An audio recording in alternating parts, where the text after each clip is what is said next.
Chers membres d'Église et chers amis, bonjour. Au chapitre 1 et au verset 8 de la lettre aux Galates, Paul partage cet avertissement qui peut nous sembler extrême. Si nous-mêmes, ou si un ange du ciel vous annonçait une bonne nouvelle différente de celle que nous vous avons annoncée, qu'il soit anathème. Anathème parfois traduit maudit. Le mot anathème désigne le châtiment qui retranchait un homme du peuple de Dieu, et c'est pour ça qu'on peut traduire par malédiction. Quelle est donc la situation qui pousse Paul à écrire cela ? L'information qu'il a reçue, selon laquelle des personnes sont arrivées dans cette église de Galatie après lui, avec un enseignement différent concernant le salut. Ces chrétiens enseignaient que l'église devait se faire circoncire pour être sauvée. Plus généralement, ces personnes demandaient une obéissance aux prescriptions de la loi juive. Alors Paul commence sa lettre en menaçant presque les Galates sur le fait que revenir à cela équivaudrait à s'éloigner de la grâce. Cela peut sembler paradoxal, mais Paul dit que ce retour aux prescriptions juives serait une perversion de l'Évangile par laquelle on se retrancherait de la grâce.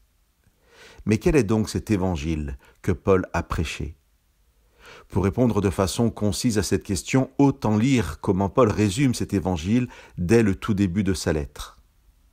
Grâce et paix à vous de la part de Dieu notre Père et du Seigneur Jésus-Christ, qui s'est donné lui-même pour nos péchés, afin de nous délivrer du présent monde mauvais selon la volonté de Dieu notre Père. Voilà le point de départ pour Paul, non pas seulement de sa lettre, mais de l'évangile, mais aussi de sa mission, et plus encore, le point de départ de notre chemin avec Dieu, de notre salut. Au départ, Dieu comme un Père nous offre la grâce et la paix, et Jésus-Christ, de sa propre volonté, se donne pour nos péchés. Si nous l'acceptons sans rien y ajouter, nous sommes délivrés du pouvoir mauvais du monde présent. Presque 2000 ans plus tard, cet avertissement de Paul est toujours d'actualité. Bien entendu, la théologie s'est développée, la connaissance aussi, et d'une certaine façon, l'Église aussi. L'Église peut nous inviter à vivre des pratiques que Paul ne demandait pas. Mais ce n'est pas là le problème.